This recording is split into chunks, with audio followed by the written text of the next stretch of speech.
Masa setelah wafatnya Nabi Isa dan sebelum diutusnya Rasulullah itu bukan masa fatrah. Sebab ajaran Nabi Ibrahim tentang Tauhid masih ada di Makkah, masih tersisa. Bahkan ketika itu, ajaran Nabi Isa pun juga masih ada, berpusat di Syam, tidak jauh dari Makkah dan Jazirah Arab.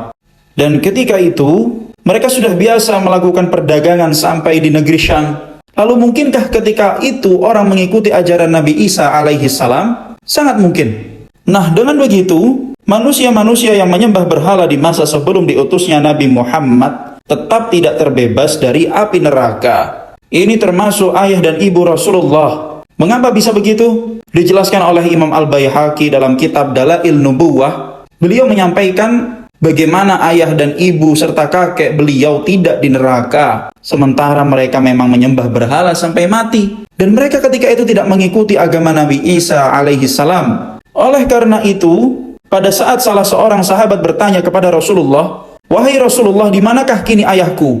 Lalu Rasulullah menjawab, "Di neraka."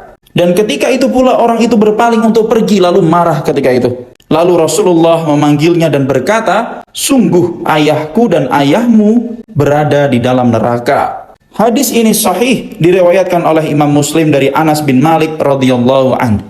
Teman-teman sekalian, selain itu, dalam hadis lain dari Abu Hurairah yang diriwayatkan oleh Imam Muslim juga, Nabi Muhammad SAW menziarahi makam ibunya. Di sana beliau menangis sehingga para sahabat di sekitarnya turut menangis. Rasulullah SAW mengatakan, "Kepada Allah aku sudah meminta izin untuk memintakan ampun bagi ibuku, tetapi Allah tidak mengizinkanku. Lalu aku meminta kepadanya agar aku diizinkan menziarahi makam ibuku, lalu Allah mengizinkanku." Teman-teman sekalian, pribadi diri saya sendiri sangat ingin orang tua Rasulullah masuk surga. Sangat ingin. Wallahi, kalau tercatat di dalam sejarah ayah ibu Rasulullah di surga, pasti sudah saya sebutkan. Tetapi qadarullah, saya tidak ada kuasa apapun. Jumhur ulama menganut kedua hadis di atas. Dan kalau ada pertanyaan, kalian bahas ini, apa urusan kalian dengan orang tua Nabi SAW? Ini omelan sebagian orang yang tidak terima. Kami membahas ini karena kami beriman kepada Nabi SAW. Dan kami beriman dengan semua berita yang beliau sampaikan.